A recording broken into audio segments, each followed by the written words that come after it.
Coming up on Arirang News. North Korea launched a ballistic missile toward the EC this morning, but the test firing has apparently failed. This follows the regime sending trash-carrying balloons across the border for the second straight night yesterday. With South Korea having the highest suicide rate in the OECD, President Yoon vows to provide full support for improving the country's mental health services. For the first time in well over a year, the number of babies born in South Korea has risen year on year in April. But experts say the increase is due to the base effect, with last year's figure at its worst level.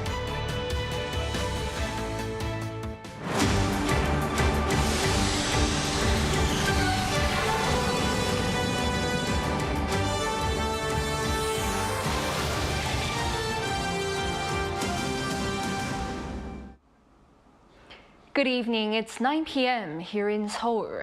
Thank you for joining us on Arirang News. I'm Ji-young. We begin with North Korea test firing a ballistic missile early this morning, which apparently failed. And this comes after the regime launched another round of trash-carrying balloons into the south just last night. Our defense correspondent Choi Min-jung leads us off. North Korea on Wednesday morning launched a ballistic missile that appears to have failed. According to South Korea's Joint Chiefs of Staff, the regime fired a ballistic missile toward the EC at around 5:30 a.m. from the Pyongyang area. A military official explained that the North appears to have attempted to test launch a solid-fuel hypersonic missile. However, the military said the launch apparently failed, as the missile reportedly exploded mid-air after traveling some 250 kilometers, likely due to engine problems. This is the regime's first ballistic missile launch in almost a month, and experts say it could be a response to the arrival of the U.S. aircraft carrier USS Theodore Roosevelt in South Korea. But it could also be an effort by the regime to flaunt military achievement ahead of a key party meeting this month. North Korea perhaps tried to highlight the success of the reconnaissance satellite, but that failed. So I believe they are continuing to test solid-fuel engines to achieve positive results with regard to solid-fuel medium to long-range ballistic missiles. The provocation also comes after North Korea sent trash-carrying balloons for the second straight night on Tuesday, which was the sixth time since May 28th. As of Wednesday morning, the regime sent around 250 balloons, of which 100 landed in South Korea, mostly in Seoul and North Gyeonggi-do province. The military has been warning that it is ready to air loudspeaker broadcasts immediately against the North, depending on the regime's actions. Pyongyang is presumed to have launched around 2,000 balloons so far. The latest balloon delivery meant delays of up to 3 hours for dozens of domestic and international flights at Incheon International Airport early Wednesday to prevent the risk of an accident. In three-way phone talks on Wednesday, top nuclear envoys of South Korea, the U.S., and Japan strongly condemned the launch and agreed to keep a close eye on the possibility of additional provocations by North Korea following its recent summit with Russia. South Korea's envoy also vowed to ensure the public's safety from the trash-carrying balloons. Choi Min-jung, Arirang News. South Korea has conducted live fire drills on its western border islands for the first time in nearly 7 years. This follows the country's decision earlier this month to suspend the inter-Korean military agreement, which bans hostile activities, including live fire drills near the border. The Marine Corps said on Wednesday that it fired around 290 artillery shells using its K-9 howitzers and Chunmu multiple rocket launcher systems. Meanwhile, the air forces of South Korea and the U.S. also conducted joint drills aimed at boosting interoperability between their fourth and fifth generation of fighter jets. Around 30 aircraft, including F-35As and KF-16s from South Korea, as well as F-22s and F-16s from the U.S., took part in Wednesday's exercise.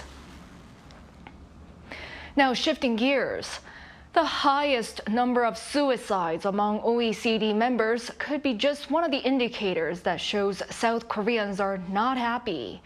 With mental health being often linked to the overall happiness of citizens, President Yoon is now taking the matter into his own hands with efforts to better accommodate people suffering from mental illnesses.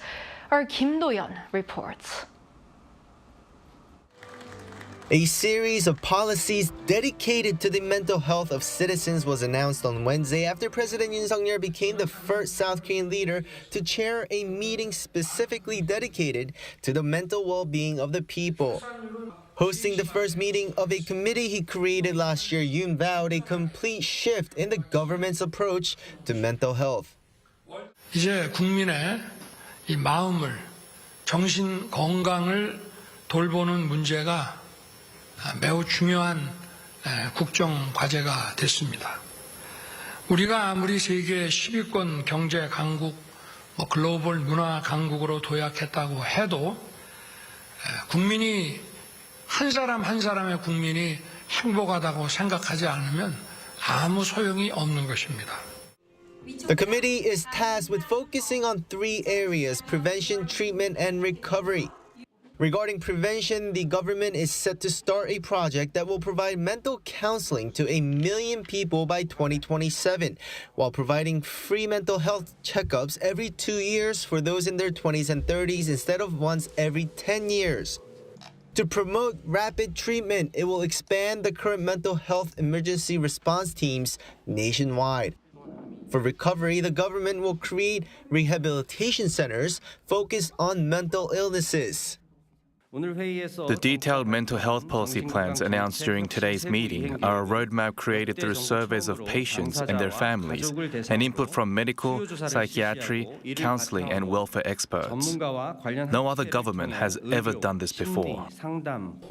In the meantime, President Yoon said changing the public's perception of mental health is even more important than the policies themselves.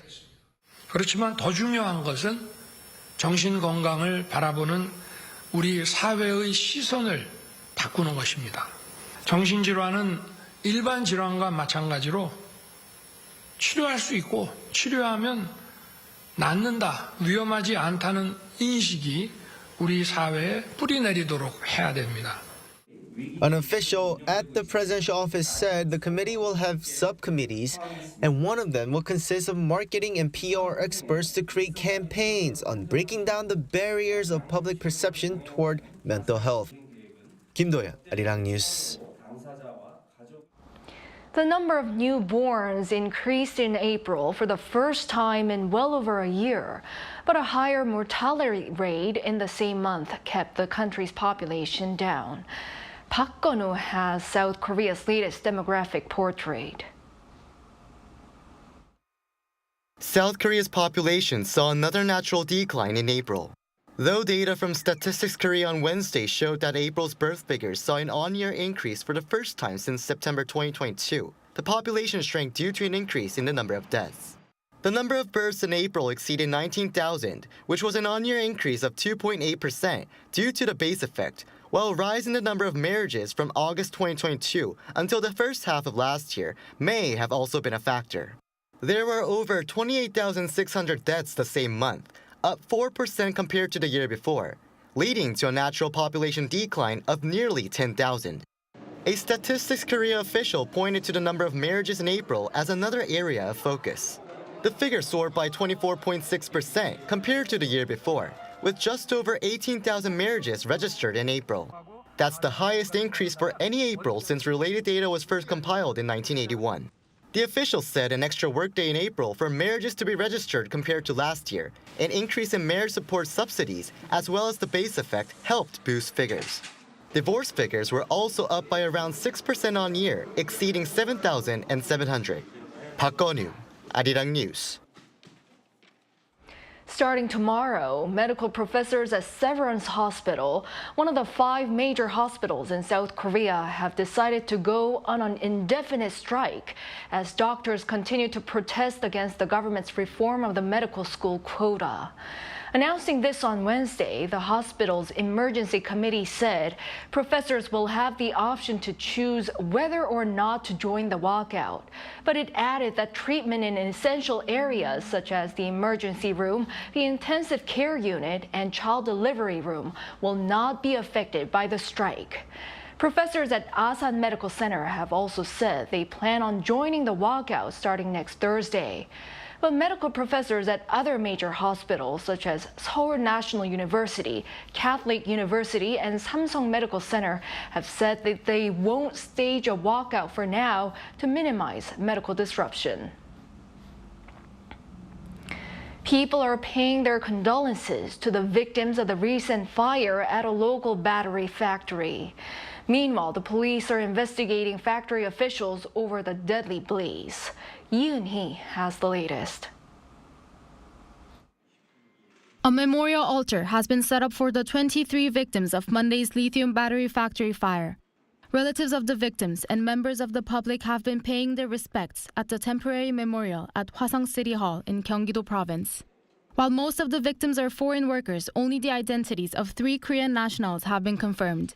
It has been reported that the remaining 20 bodies are too damaged for fingerprint identification.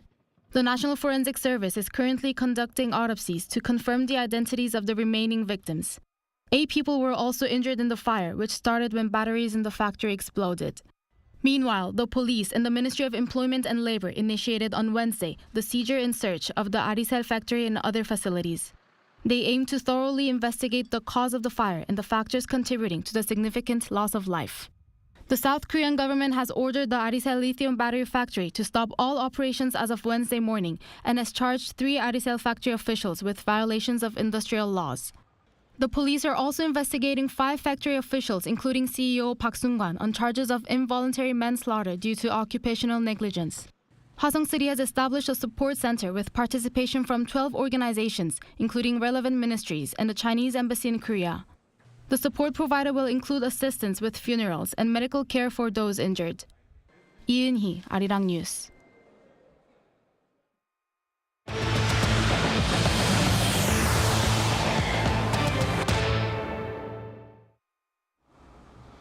And now over to sports.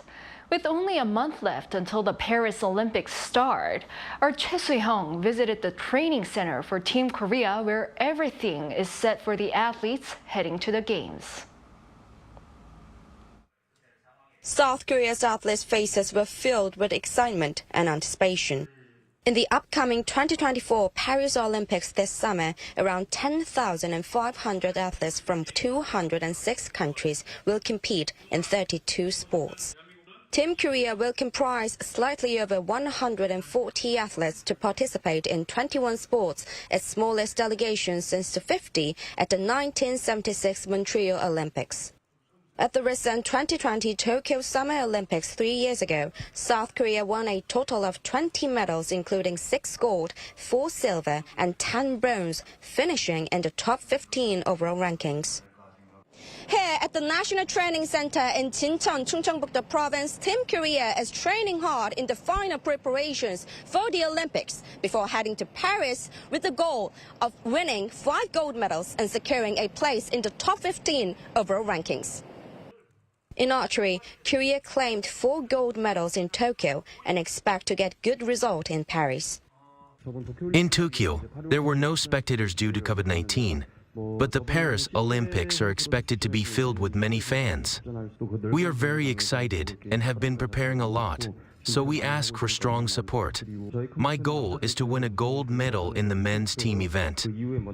Swimmer Hwang Sonu, who won 6 medals, including 2 golds at the 2023 Asian Games in Hangzhou, showed his confidence.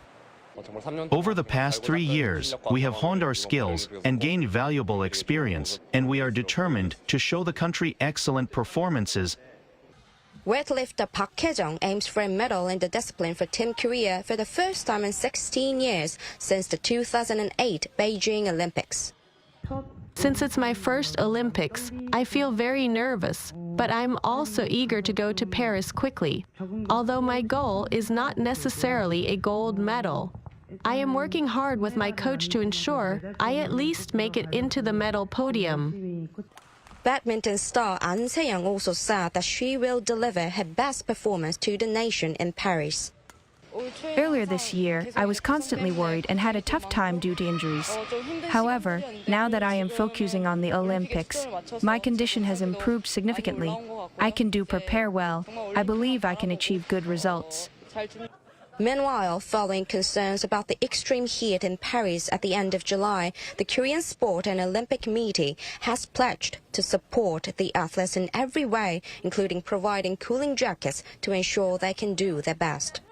Regardless of the color or number of medals, the Paris Summer Olympics, which will bring great joy and excitement to the nation, will begin a 17-day journey on July 26. Choi Soo-hyung, Arirang News, Sincheon. On the cultural front, South Korea and Canada have officially launched their Year of Cultural Exchanges program. Seoul's Culture Minister Yoon and the Minister of Canadian Heritage Pascal St. Onge signed a memorandum of understanding at Canada's National Arts Centre in Ottawa on Tuesday local time, aiming to expand exchanges in the arts, cultural heritage, and sports. Following the signing, both ministers attended an opening ceremony featuring a collaborative performance by young musicians from Korea and Canada. The decision to designate 2024 to 2025 as a year of cultural exchanges was made during a summit between the leaders of the two countries in 2022. Now over in Cebu. Yoon Tourism initiated a Gastronomy Tourism Forum for the Asia-Pacific region. The talk centered on how this emerging trend can help boost local economies and at the same time protect cultural heritages, the topic that South Korea also takes a great interest in. Our Lee Soo-jin reports from the city. There's a growing trend in tourism where it's less about what you see and more about what's on the menu. To bring experts from all of the world together to discuss this, the first Yoon Tourism Regional Forum on Gastronomy Tourism for Asia and the Pacific kicked off on Wednesday in Cebu. Everything is tourism, and that's why it's very important day to day. Big part of economy in tourism, it depends on agriculture and gastronomy tourism. Gastronomy tourism, or culinary tourism, is a type of travel where the main focus is experiencing a destination's local food and drink. And its market is projected to grow in value from $1.1 trillion in 2023 to a whopping $6.2 trillion in 2033. In light of this, the forum highlighted the wide-reaching economic impact gastronomy tourism has on a country, which includes diversifying income sources for local producers and creating jobs.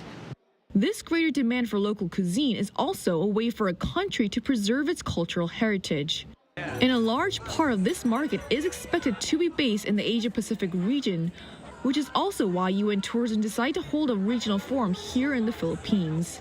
Well, I think there is a very strong point on street food. I think when you think about Asia, it's a huge diversity. And also, I think there is already a strong brand because a lot of the cuisines are very well known. Tourism officials from various areas of the Asia-Pacific region, such as South Korea, Japan, and Hong Kong, were also in attendance to share their own experiences and learn about other countries' practices. I personally believe that South Korea's gastronomy tourism has a huge impact on the world's gastronomy tourism. Jeju especially is receiving a lot of attention for its seafood and agricultural products from its UNESCO-approved fields. He added that moving forward, based on what was discussed in this forum, the Jeju Tourism Organization also plans to raise awareness of Jeju's local cuisine in a way that is both inclusive and diverse. With the forum successfully drawing more than 800 people from more than 30 different countries, it's expected to not just build anticipation for the World Forum happening later this year, but also be the first of many to be held for the Asia-Pacific region. Lee Soo-jin, Arirang News, Cebu. Duty-free stores may no longer be the preferred venues of shopping for foreign travelers to Korea. As our Kim Bo-kyung reports, many now seek regular shops on streets or high-end department stores. South Korea has been witnessing a rebound in the number of foreign tourists, recovering to nearly 89% of pre-COVID-19 pandemic levels in the first 3 months of this year. Duty-free shops have traditionally enjoyed the bulk of foreign sales, but that is no longer the case, at least for now. In the past, large group tour packages might have made a beeline to the city's duty-free shops. But these days, more tourists are choosing regular shops on the street, like this store, to buy the latest must-have items. CJ Group's health and beauty drugstore Lithium is one of those must-visit destinations for foreign visitors, having seen a significant 263% year-on-year surge in first quarter sales. Shoppers say it is not just a store, but rather a trendy cultural spot with a wide selection of products. I think the reason is this place, it's a cultural spot for us as a tourists. When we watch videos about Korea and stuff like that, we always see Olivier in the city and we want to see it. And I mainly chose Olivier because they have a broader selection of products. And I can test some of the products here. And there's some stuff who can help me out if I wonder something. So that has been very helpful here. The popular dollar shop chain Daiso is another enjoying a boost in sales, with first quarter overseas car sales and transactions increasing by 76% and 61% respectively. Online fashion platform Bushinsa's Myeongdong store too has seen an increase in the number of foreign customers, with the figure climbing to 45% in May from around 30% in March. Foreigners' changed consumer trends can be seen in department stores as well. According to the data, foreign tourists' top choice for shopping was road shops, followed by department stores. Major ones, Lotte, Shinsegae, and Hyundai all saw at least 50 to 230% increases in foreign sales this year from January to May year-on-year.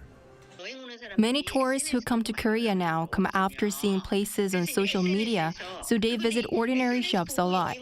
Duty-free shops are losing customers because they are not actively promoting themselves on social media, nor do they have many products displayed. It is important for customers to actually see products and choose from a wide selection, and that is why small shops are popular.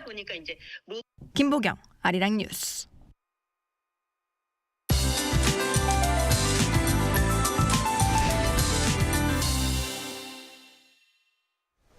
Hotter weather than usual continues in inland areas today with bright sunlight. However, the rainy season started today on Jeju Island. Late at night, the rain will spread to the south coast of Jeollanam-do province, and tomorrow the rainy season will start in other southern regions. Until Friday, there will be up to 150 millimeters of rain on Jeju Island and a lot of rain on the southern coast. Jeju Island and the south coast could receive 20 to 30 millimeters of heavy rain per hour tomorrow. Tomorrow morning, Seoul, Busan, and Jeju will start off at 21 degrees Celsius. It will go up to 32 degrees in Seoul, Chuncheon, and Daejeon, Daegu and Gyeongju, 28 degrees.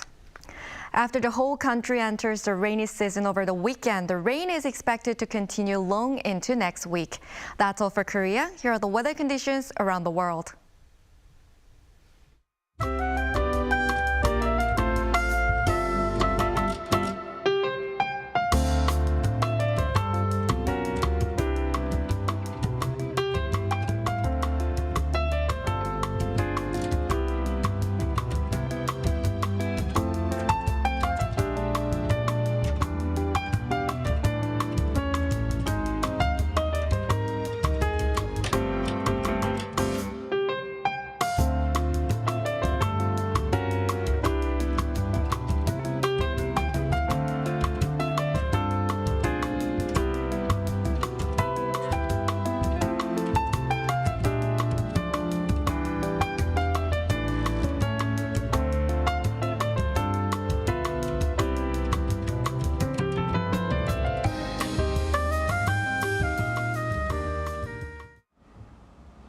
Well, that is all for this newscast. Thank you for watching. We'll be back shortly at 10 p.m. with the AI headline news. Good night.